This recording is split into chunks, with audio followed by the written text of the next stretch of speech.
isang election offense doon sa Omnibus Election Code. Ang sabi, with the intent of disrupting the elections.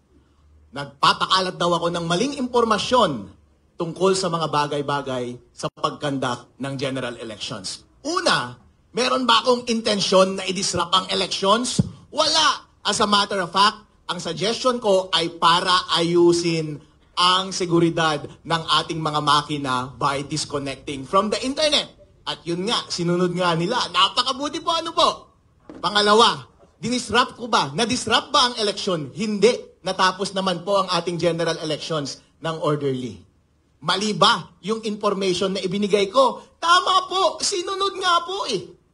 Yun po ang ginamit nilang ground para i-disqualify ako sa aking pag-upo bilang Vice Mayor ng Reyna Mercedes. At yun din yung ginamit nila na ground para masuspend yung aking proclamation. Tama yung sinabi ni Atty. Topacio kanina na yung kanilang notice sa akin na ibinigay nung sinuspend nilang aking proklamasyon, hindi ko pa nare-receive yung petition for disqualification nun. At sinabi lang nila, actually Harold, meron kaming na-receive na petition for disqualification sa office namin and sa tingin namin mabigat. Pero walang sinabi na facts. Walang substantiation against due process yan. Comelec, illegal ka talaga. Sa Atty. Topacio,